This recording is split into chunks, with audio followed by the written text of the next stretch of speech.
Senhor, queridos.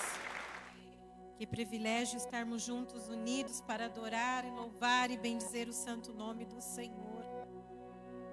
Vamos dizer isso ao Senhor. A maior prova de amor precisa ser dita, né? Quando a gente faz as nossas confissões de amor como um casal, o que a gente fala? A gente não diz que ama. A gente precisa lembrar, existe alguma coisa impossível para Deus? E todos nós vamos à casa do Senhor, às vezes sempre querendo alguma coisa, objetivando alguma coisa, não é?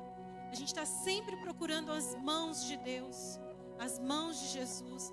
Mas hoje vamos fazer o contrário, vamos ofertar.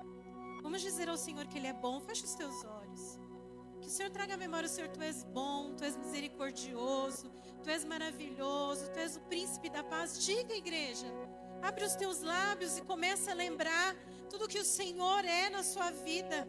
Ah, Senhor, se não fosse a Tua misericórdia, Senhor, que se renova todas as manhãs sobre a nossa vida. Tu és o nosso Pai querido, nosso libertador, o nosso Salvador, o nosso Redimidor. Ah, Senhor, o Pai da eternidade, o príncipe da paz, o sacerdote, Senhor, a ovelha. Ah, Senhor, Tu és o amor incomparável, Deus.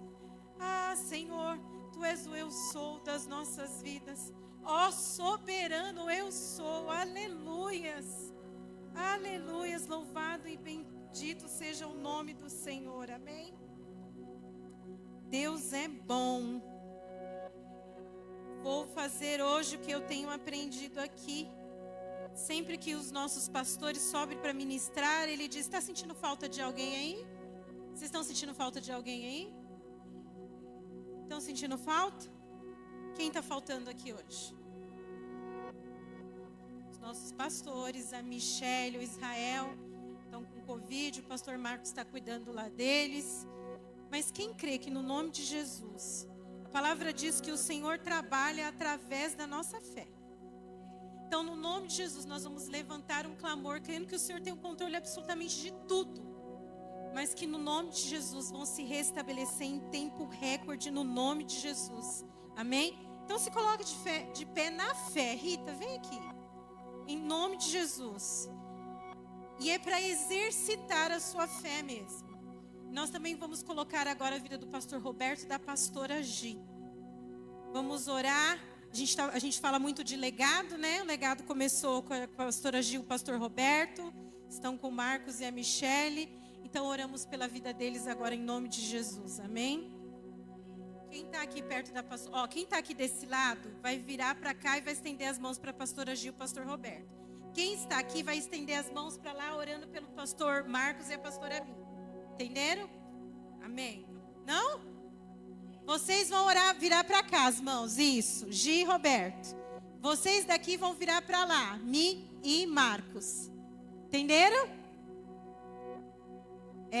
O Marcos está para cá, não está? Tá, então está para cá.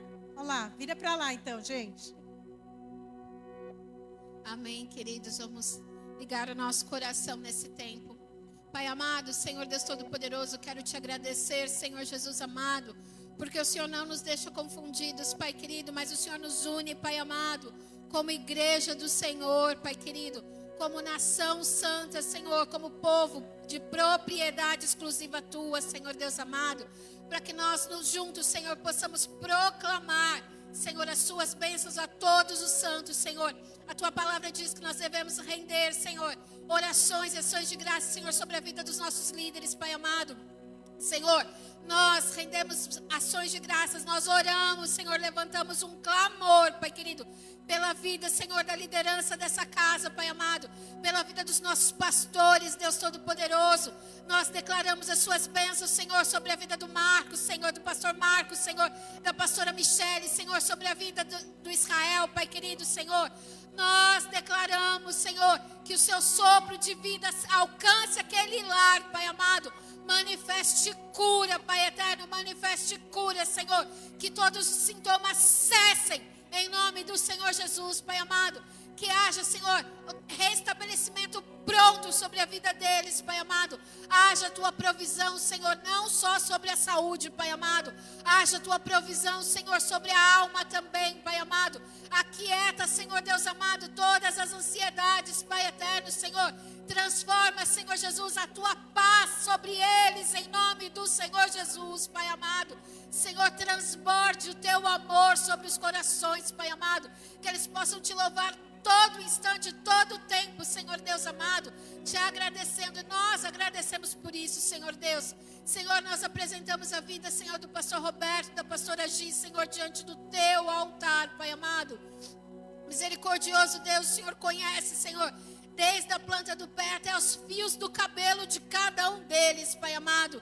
Senhor, o Senhor conhece, o Senhor sonda, perscuta, Senhor, os rins, Senhor Deus amado, o Senhor perscuta o mais íntimo de cada um deles, Pai eterno. Senhor, o Senhor conhece cada célula do corpo, o Senhor que estabeleceu o próprio DNA sobre a vida deles, Pai amado. Senhor, nós declaramos as suas ações, Senhor, nós declaramos o teu amor sobre a vida deles, nós declaramos a tua unção sobre a vida deles, Pai amado. Nós declaramos, Senhor, plenitude de cuidado em saúde, Senhor, sobre a vida deles, Pai amado. Senhor, sonda, Senhor Deus amado, cada parte do corpo deles, Pai querido. Senhor, todo o sistema, Senhor Deus amado, do corpo deles seja restabelecido em nome do Senhor Jesus. Pai querido, vá sondando, Pai amado, corpo, alma, mente, espírito, coração, Deus Todo-Poderoso. Senhor, vai visitando, restabelecendo, Senhor, como já foi declarado nessa casa recentemente, Senhor, profeticamente lá em Ezequiel, Senhor Deus amado, que foi restabelecendo medulas, ossos, carne, músculos, Senhor, pele, Senhor Deus amado. Pai querido, nós declaramos, Senhor, vá restabelecendo cada parte, Pai querido, cada parte, Senhor Deus amado. Senhor Jesus, vá restabelecendo cada sistema do corpo, Pai amado. Senhor, para que haja, Senhor, verdadeiro louvor e adoração em plenitude, Senhor Deus amado. Que essa identidade que há sobre a vida dessa família, Senhor Deus amado, nós declaramos que eles continuarão, perpetuarão de geração em geração, de geração em geração, Senhor. O chamado sobre a vida deles, Pai amado, não cessará, Pai querido, não cessará, Senhor Deus amado.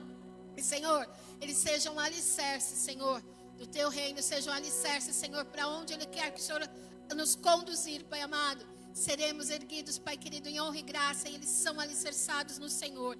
Que esse lar, Pai querido, seja restabelecido todo novo dia, todo novo amanhecer, Pai amado. Haja uma provisão da tua parte, Pai querido.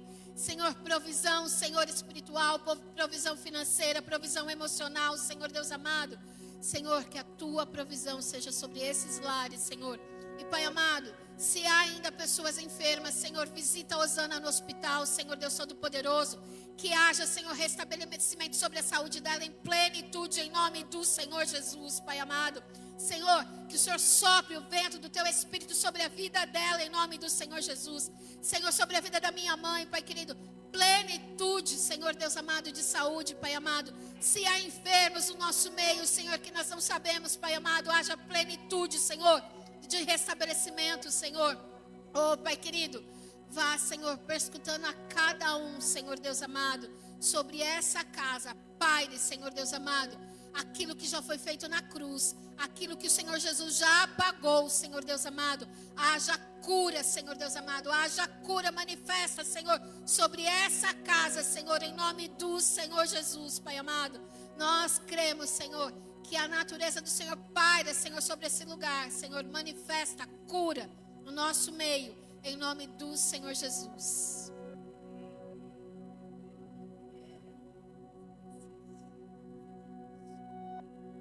Glória a Deus. Que a gente aprende, a gente ensina. O que mais que o pastor Marcos nos ensina? Está sentindo falta de alguém? O que a gente tem que fazer? Mandar uma mensaginha aí para a pessoa que não veio, dizer que ela fez falta. Nós somos um corpo, estamos sentindo falta. Amém? Vamos lá compartilhar a palavra do Senhor com os irmãos, que se encontra no livro de Provérbios. Vamos iniciar com Provérbios, capítulo 4, versículo 23. A minha Bíblia é NTLH, Nova tradução da linguagem de hoje. Diz assim: tenham cuidado com o que você pensa, pois a sua vida é dirigida pelos seus pensamentos. Quem já leu essa passagem conhece ela. Se a Bíblia fala que a nossa vida é dirigida pelos nossos pensamentos, pensamentos são as nossas emoções, correto? São as nossas decisões. Então, se o meu pensamento, o meu coração está cheio de raiva, está cheio de mágoa, está cheio do desejo de vingança, o que tem sobre a minha vida? Quais são os sentimentos que têm dirigido a minha vida? Que a Bíblia é clara quando ela diz: tome cuidado com o que você pensa, o que você pensa te dirige. Então, se eu penso em raiva, eu sou dirigida pela raiva. Se eu sou uma pessoa cheia de mágoa, eu sou dirigida pela mágoa. Se eu sou cheia de desejo de vingança, a minha vida gira em torno de vingança. Por que eu estou dizendo isso? Eu tenho ouvido muitas vezes algumas frases que eu quero compartilhar com vocês. De pessoas que dizem: eu sei o Deus que eu sirvo. Aquele que me protege não dorme. Deus vai cobrar, hein? Deus vai pesar a mão. A justiça de Deus tarda, mas não falha. Deixa, Deus está vendo tudo. Ninguém mexe com o ungido de Deus. Quem já ouviu algumas frases desse tipo? E sabe qual é mais interessante? Quem são as pessoas que usam essa frase? São os cristãos. Está falando o tempo inteiro de Deus. Deus como vingador, Deus como a minha justiça. Querido, Deus é um Deus de justiça. Mas, acima de tudo, Ele é um Deus justo. A justiça pertence a Ele. É por isso que o tema da mensagem hoje é: Deus vê, Deus sabe e Deus age. Será que precisa eu ficar dizendo para Deus? E aí eu peguei algumas passagens bíblicas para me entender como Deus vê, como Deus age. A primeira passagem que o Senhor me trouxe foi sobre a história de Agar. Quem sabe quem é Agar? Agar era a serva de Sara. Então, se vocês não sabem, eu fiz um resumo rapidinho aqui para a gente entender do que a gente está falando. Então, vamos lá. Deus promete a Abraão um filho. Só que Sara duvidou da promessa, porque ela já era idosa. Então, o que ela fez? Vou dar um jeitinho nisso. Ela pegou a serva dela, Agar, para que se relacionasse com Abrão e desse um filho. E disso nasceu Ismael. Só que Sara também engravidou, porque a promessa de Deus era para quem? Para Sara. Ela teve o filho Isaque. E aí, o que vocês acham que pode ter acontecido quando a serva teve um filho e a sua senhora também? O que aconteceu? Começaram a brigar. Tinham diversos conflitos. A Bíblia narra, inclusive os conflitos que acontecia. E aí, o que Sara faz? Quando eles começam a crescer, ela fala para Abrão: ó, leva a Agar embora daqui. Eu não quero ela e esse menino mais aqui com meu filho, não. Imagina o coração de Abraão como ficou. Mas aí o que Deus fez? Falou: Abraão, pode mandar. Manda ela. Abraão pegou Agar e mandou ela embora. Agar foi para o deserto com o filho. E a Bíblia diz que ela chegou lá, ela só fez o quê? Chorou. Ela só chorou. O que Abraão poderia ter feito? Deus, não foi eu que dei jeitinho para você me dar filho com a minha serva. Se o Senhor me deu, eu vou ter que passar por isso. Não seria isso o questionamento que a gente faria? Sou teu servo, Deus. Mas Deus é um Deus que vê. E a Bíblia diz que Ele ouviu somente o choro do menino. E Ele foi lá e agiu. Então é um Deus que vê, que sabe e que age. Amém? Vamos continuar com outro exemplo. Esse é bastante conhecido. O povo no Egito. Quando Moisés leva o povo para o Mar Vermelho. A gente sempre ministra isso. O povo que reclamava, é ou não é? Não reclamava o tempo inteiro? Então, resumidamente, vamos lá lembrar sobre o povo. O povo era escravo no Egito. Deus chamou Moisés para libertar. Moisés foi várias vezes diante de Faraó pedindo que ele libertasse o povo. Faraó não aceitava. Deus enviou 10 pragas para mostrar o seu poder. E na última praga, Faraó deixa o povo ir. Quando o povo está caminhando, ele se depara com o Mar Vermelho. Essa passagem todo mundo conhece, que Deus foi lá e abriu o mar. O povo reclamava o tempo inteiro. Mas teve algum momento que o povo, Deus disse: Deus, faz lá justiça para Faraó, porque ele escravizava a gente. Teve algum momento da Bíblia? Ué, mas o povo só reclamava. Por que ele não pediu a justiça? Deus, olha lá o que Faraó fez com a gente. Anos e anos apanhamos. Fomos escravos. Deus, você nos ama, não somos seu povo? Então antes da gente sair, vai lá e faz justiça com Faraó. Tem alguma passagem que fala disso? Continuamos. Ana e Penina. Essa é boa. Quem conhece sobre Ana e Penina? Vamos lá, um resuminho rapidinho. A história de Ana e Penina era 2 mulheres, que uma podia ter filho e a outra não. E a Bíblia fala que Penina, que é a que tinha filhos, ela zombava de Ana, que não podia ter filhos, não é isso? E que a Bíblia diz? O que Ana fez? Foi até o templo e orou ao Senhor. Na verdade, ela chorava compulsivamente ao Senhor. Algum momento da Bíblia, Ana disse: Senhor, olha aí o que a Penina faz comigo. Ela zomba de mim o tempo inteiro, você não está vendo? Está escrito isso? Senhor, eu fico chateada. Olha só o que essa mulher faz comigo diariamente. Não, ela só se derramou. O que Deus fez? Deus viu, porque Ele sabia, e Ele foi lá e agiu. Vamos para outra passagem. Eu ficaria aqui horas dizendo, porque o Senhor me trouxe mais de 10 passagens, para lembrar o Deus que nos vê e que sabe nos ouve. Tem a passagem de Daniel. Daniel era um homem temente a Deus. E a Bíblia diz que ele orava ao Senhor diversas vezes ao dia.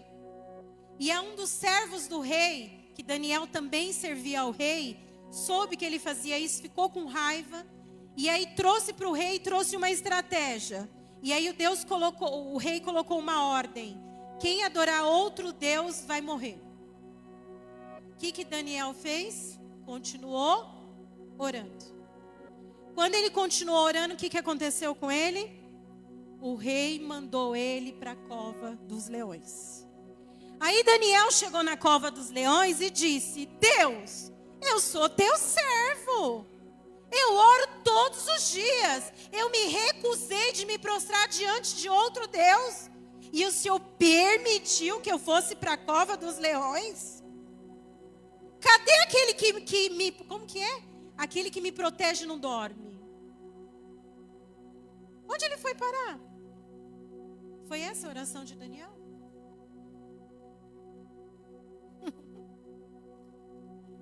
Querido, em tudo, Deus nos vê, Deus sabe e Deus age. Sabe por quê? Porque a justiça de Deus não depende da nossa força, muito menos das nossas reclamações. Porque Ele sabe, Ele vê. Mas ultimamente a gente tem usado essas frases com impacto para trazer esse Deus de justiça, dizendo para Deus, num nível de superioridade: eu sei o Deus que eu sirvo. A última pessoa que eu confrontei que ela disse isso, eu disse: eu não conheço esse Deus aí não, que vai fazer justiça para mim e vai ferrar com a vida do outro. É isso que Cristo nos ensina. Somos discípulos de Jesus. Somos pequenos cristos. Ai, que coisa linda.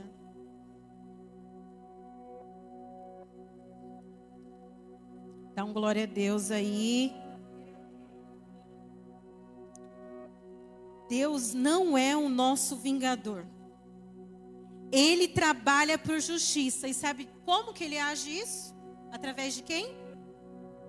De nós. E aí, quando eu estava pensando nesta palavra, eu comecei a pensar, Senhor, será que eu tenho agido com justiça? A minha justiça própria? As minhas orações têm sido essa? Senhor, você não está vendo, Deus? E o Senhor pergunta para a igreja nessa noite, será que você está fazendo justiça própria? Será que você tem ferido, julgado alguém, mentido, traído, agido com dureza, se ocupando de fazer o papel do inimigo na vida do outro? Essa frase eu deixei para o final, que foi a que o Senhor trabalhou comigo essa semana. Deus vai derrubar os meus inimigos. Seu inimigo foi eu. Será que a gente se comporta como inimigo na vida dos outros, sim ou não? Seja honesta, igreja. Eu me comporto muitas vezes. Muitas vezes. Que a gente acha bonito. Jesus nos chama hoje para um caminho diferente. Ele diz assim, manancial, olhe para vocês agora.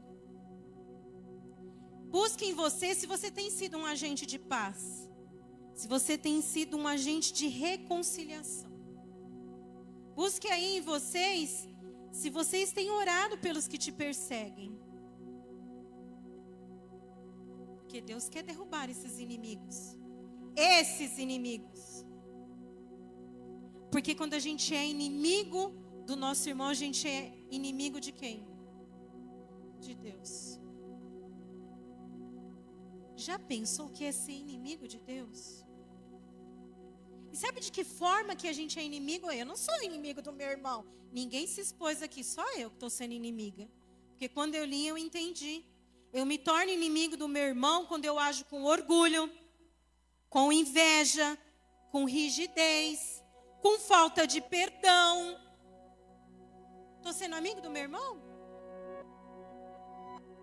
O que a Bíblia nos ensina que a gente deve fazer como corpo? Se cada um de nós, como corpo de Cristo, cada um tem uma função. Se eu não exerço a minha função, eu estou roubando a vida do meu irmão. Sabe por quê, queridos? Servir a Deus não é só vir limpar a igreja, não. Não é pegar um microfone aqui para ministrar, não. Isso aqui está longe de ser servir ao Senhor. Sabe o que a Bíblia fala? Qual é o verdadeiro servo? Aquele que carrega as cargas uns dos outros. Se você não carrega a carga uns dos outros, você realmente não está realizando o seu papel de servo. Se você não tem uma palavra de esperança para o teu irmão abatido, você tem sido inimigo de Deus. Qual é o nosso grande chamado? Ide para o mundo, pregar o evangelho a toda criatura. E eu não consigo nem ter uma boa palavra para o meu irmão que senta do meu lado. Eu não vou com a cara dessa pastora. Eu acho lindo quando eu vou pregar. Tem gente que faz um monte de careta e eu dou glória a Deus por isso. Já me senti muito incomodada hoje. Estou preocupada. Sabe por quê? A palavra trabalha primeiro em mim. Se não está bom para você, você imagina como foi para mim. Porque tem gente, vamos ser honestos. Tem pessoas que você quer estar por perto. São pessoas agradáveis, tem ou não tem? Mas também tem um tipo de pessoa que parece que ela arranca o pior de você, é ou não é? E eu convivo com um monte de pessoa desse jeito, que parece que arranca o pior de mim. Mas eu entendi em Deus que quem pode fazer a diferença? É todos os dias quando eu ajo como inimigo. Quando eu sou orgulhosa, quando eu quero apontar os defeitos. Quando eu reclamo nos bastidores. Sabe por que às vezes a gente tem uma pessoa que a gente não se dá muito bem, ou a gente não gosta. Eu não falo diretamente, eu me incomodo. Sabe o que eu falo? Eu reclamo pelas costas. É ou não é? Eu não quero ficar com mal-estar. Então, quando ela sai, eu começo a falar dela. Isso é uma coisa bacana? Agir com fofoca, Não colocar limite nas coisas, a pessoa te pede, você aceita tudo, mas quando a pessoa sai, você começa a reclamar. Estou sendo inimigo de Deus ou não? Estou sendo inimigo do meu irmão ou não?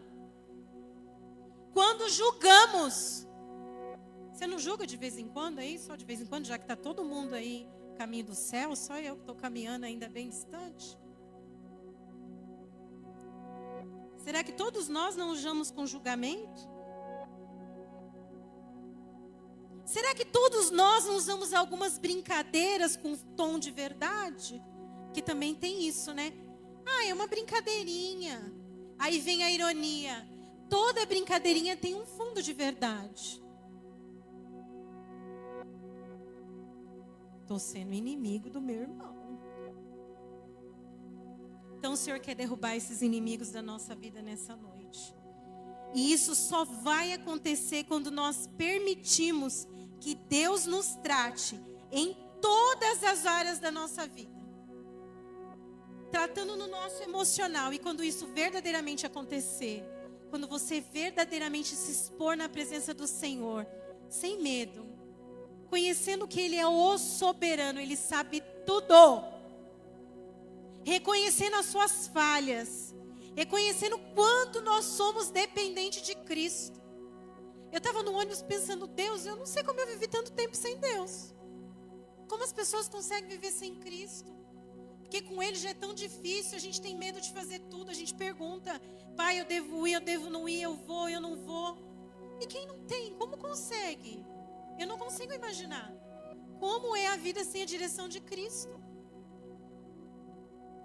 Mas o Senhor nos diz, manancial, vocês serão pontes, não muros, no nome de Jesus.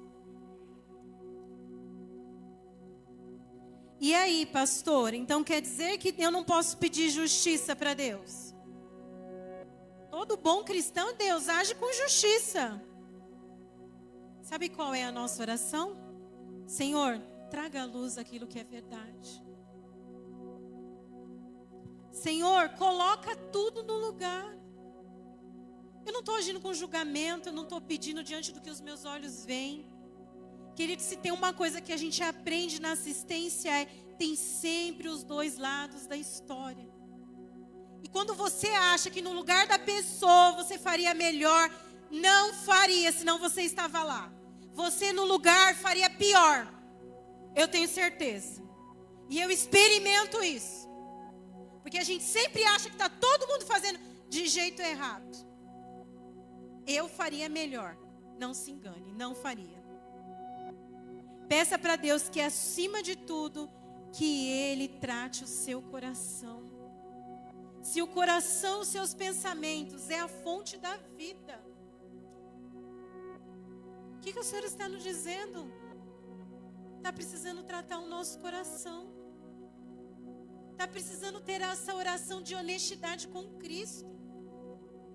É como o pastor Regis trouxe hoje na ministração da intercessão. A gente pede algumas coisas para Deus e quando Deus nos dá, a gente usa essa coisa como muro para nos afastar de Deus. A gente se esconde atrás disso. Eu quero emprego, eu quero emprego, eu quero emprego. Deus dá um emprego. Eu não posso ir na igreja, eu vou trabalhar, tenho compromisso. Segunda a sexta eu trabalho, dia de final de semana eu tenho que limpar minha casa, descansar. Eu mereço.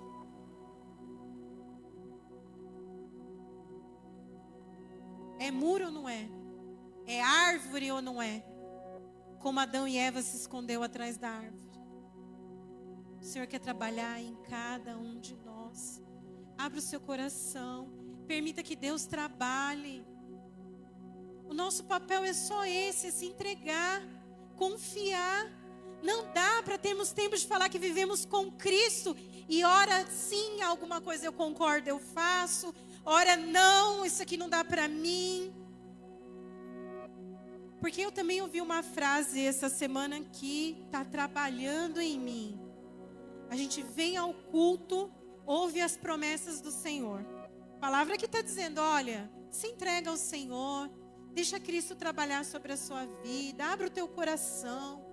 E aí, a promessa para se cumprir, ela tem um processo. E aí quando eu chego em casa, tá tudo ao contrário. O que eu faço? Ah, essa promessa aí não era de Deus, não. Tá tudo ao contrário, querido. A gente só vive o plano de Deus, a promessa de Deus, quando a gente passa pelo processo. Então, assim, quando você voltar para casa e tiver tudo ao contrário, fala: Senhor, me ensina, me traga a sabedoria necessária, que haja luz naquilo que eu não enxergo, Deus. Senhor, coloca tudo no lugar, mas acima de tudo, Senhor, sonda o meu coração.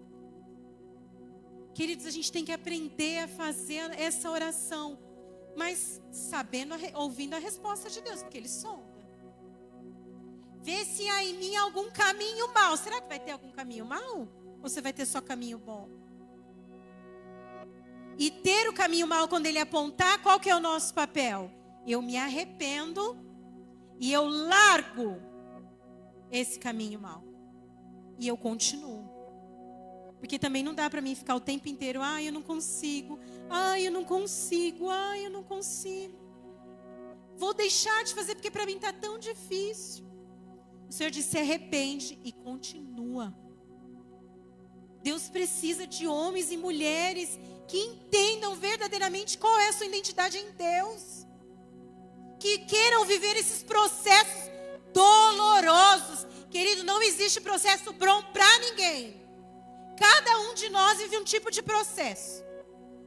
Não é o mesmo para todo mundo. Como diz a minha filha: se fosse para ser para você, aí eu não aguentaria. Então, porque não é para você. Cada um de nós aguenta uma coisa diferente. É por isso que nós completamos uns aos outros.